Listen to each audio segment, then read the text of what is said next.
message នេះខ្ញុំទទួលបានពី fan page មកទីហើយដែលគាត់និយាយថាបើសិនជាគេប្រែប្រួលតើយើងត្រូវធ្វើម៉េចហើយ topic កាលមុនខ្ញុំក៏និយាយស្តៀងនឹងដែរប៉ុន្តែអត់ដែរនិយាយពីការប្រែប្រួលហ្នឹងឯងអ្នកទាំងអស់គ្នាយើងអត់អាចហាមឃាត់នៅភាពប្រែប្រួលដែលគេតែងតែមានចំពោះយើងឬក៏យើងតែងតែមានចំពោះគេមិនថាគេមិនថាយើងគឺតែងតែមានភាពប្រែប្រួលដូចគ្នាអញ្ចឹងយើងអត់អាចហាមឃាត់បានទង្វើដែលគេបានប្រែប្រួលទេប៉ុន្តែអ្នកទាំងអស់គ្នាអាចនឹងរក solution មួយដើម្បីឲ្យដឹងច្បាស់ខ្លួនឯងទៅស្វែងរកថាតើហេតុអីបានគាត់ប្រែប្រួលតើគាត់ប្រែប្រួលនឹងមកពីកលៈទេសៈបែបណាមកពីមជ្ឈដ្ឋានជុំវិញខ្លួនបែបណាឬក៏មកពីខ្លួនយើ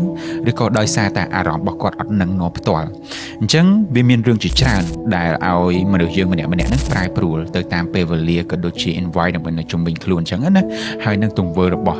ដៃគូយើងម្នាក់ប៉ុន្តែបើសួរថាតើបើសិនជាគេប្រែប្រួលយើងត្រូវធ្វើម៉េចនិយាយទៅគឺមានតែស្វែងរកចម្លើយដោយខ្លួនឯងព្រោះអីអត់មាននរណាគេម្នាក់ដែលអាចស្វែងរកចម្លើយឲ្យយើងបាន perfect ជាងខ្លួនយើងឯងព្រោះអីដោយសារតែយើងនៅជាមួយគ្នាការប្រែប្រួលវាមានច្រើនហេតុផលមែនទែនដោយសារតែមជ្ឈដ្ឋានជុំវិញខ្លួនហើយក៏ដៃគូរបស់យើងផ្សេងអីចឹងទៅដែលធ្វើឲ្យយើងមានចិត្តប្រែប្រួលសូម្បីតែយើងខ្លួនឯងពេលខ្លះក៏ប្រែប្រួលដែរពីមុន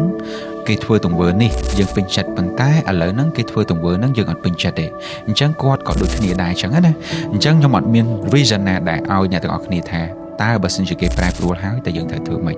អញ្ចឹងទី1អ្នកទាំងអស់គ្នាត្រូវតែរកបញ្ហាហេតុអីបានគាត់ប្រែប្រួលជជែកជាមួយគាត់ហេតុអីបានខ្វះភាពយកចិត្តទុកដាក់ចំពោះយើងដូចមុនហើយមួយទៀតជួនកាលគាត់ប្រែប្រួលដោយសារតែការអស់ចិត្តស្រឡាញ់ឬក៏គម្លាតនៃការស្រឡាញ់ហ្នឹងគឺអត់ដូចដើមអញ្ចឹងហើយបានធ្វើឲ្យមានការប្រែប្រួលមួយនឹងកើតឡើងអញ្ចឹងខ្ញុំអត់មានចម្លើយមួយដែលឲ្យអ្នកទាំងអស់គ្នាស្ងប់ចិត្តខ្លាំងនោះទេក្រៅពីឲ្យអ្នកទាំងអស់គ្នាទៅរកចម្លើយថាហេតុអីបានគាត់ប្រែប្រួលដោយសារតែកត្តាអីហើយជជែកគ្នាទៅតាមហ្នឹងទៅបានដឹងច្បាស់ថាហេតុអីបានគេប្រែប្រួលហេតុអីបានគេអត់យកចិត្តទុកដាក់ចំពោះយើងហេតុអីបានគេអត់ផ្ដល់ក្តីស្រឡាញ់ឲ្យយើងដូចមុនមនុស្សពីរនាក់នៅជាមួយគ្នាកាន់តែយូរទៅគឺតែងតែមានអាការប្រែប្រួលមួយនឹងកាត់ឡើងតិចម្ដង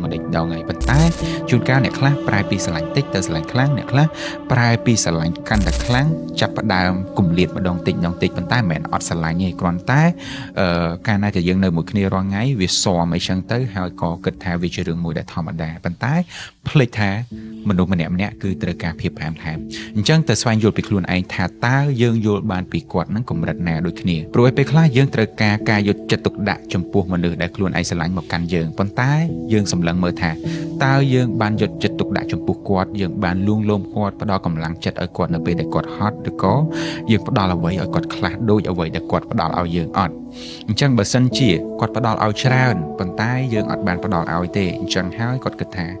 ាគាត់ផ្ដល់ឲ្យតែឯងវាជាការស្រឡាញ់មែនប៉ុន្តែមិនមែនជាការផ្ដល់ឲ្យតែម្ខាងទេអ្នកទាំងអស់គ្នាអញ្ចឹងហើយជួនកាលទង្វើទាំងអស់នឹងហើយដែលយើងអត់ផ្ដល់ឲ្យគាត់វិញអញ្ចឹងធ្វើឲ្យគាត់មានការប្រែប្រួលធ្វើទៅអីបើសិនជាគ្រាន់តែពាក្យលើកទឹកចិត្តឬក៏ការលួងលោមមកគាត់វិញអត់មានប៉ុណ្ណឹងអញ្ចឹងហើយអាហ្នឹងគឺអត់មែនបញ្ហាតែម្ខាងទេគឺត្រូវគ្រប់ជ្រុងជ្រោយទាំងអស់បានយើងដឹងថាបញ្ហាហ្នឹងវាកើតឡើងដោយសារអីហើយបើសិនជាដោយសារតែយើងអត់ផ្ដល់ឲ្យបានគាត់មានបញ្ហាហ្នឹងអាហ្នឹងអ្នកទាំងអស់គ្នាសប្បាយចិត្តទៅគួរតែផ្ដល់ឲ្យគាត់វិញទៅ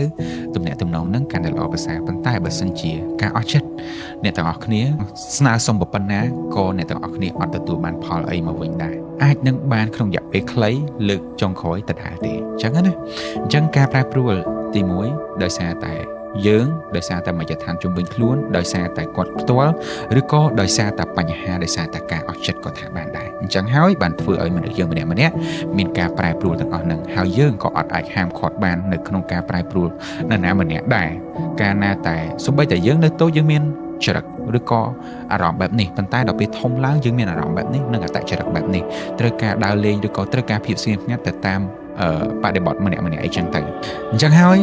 យស្វែងរក solution ដើម្បីដោះស្រាយរឿងហ្នឹងខ្ញុំក៏អត់មាន idea អីដែរមានតែប៉ុណ្្នឹងទេបើសិនជាគេប្រែប្រួលអញ្ចឹងណាអញ្ចឹងខ្ញុំជឿថាទំនាក់ទំនងទាំងអស់គឺសុទ្ធតែមានការប្រែប្រួលទាំងអស់មិនថាល្អឬក៏អាក្រក់គឺតែងតែមានអញ្ចឹងណាអញ្ចឹងពេលណាគេខ្លះកំពុងតែជួបដៃគូដែលកំពុងតែមានភាពប្រែប្រួលហើយ stuck នៅកន្លែងហ្នឹងអត់ដឹងថាត្រូវធ្វើបែបម៉េចអញ្ចឹងគួរតែស្វែងរក solution ហើយបើសិនជាស្វែងរកបានហើយអ្នកទាំងអស់គ្នាគួរតែ comment នៅខាងក្រោមប្រាប់ទៅ fan page ខ្ញុំផងប្រាប់មកខ្ញុំផងឬក៏អ្នកដទៃផ្សេងទៀតបើសិនជាអានឹង reverb អញ្ចឹងណាអញ្ចឹងខ្ញុំអត់មានអីទេមានតែប៉ុណ្្នឹងទេសង្ឃឹមថាអ្នកទាំងអស់គ្នា enjoy ជាមួយវីដេអូមួយហ្នឹងហើយទទួលបានអ្វីដែលថ្មីហើយជាមួយខ្ញុំ Ravi ជួបគ្នានៅវីដេអូក្រោយបាយបាយ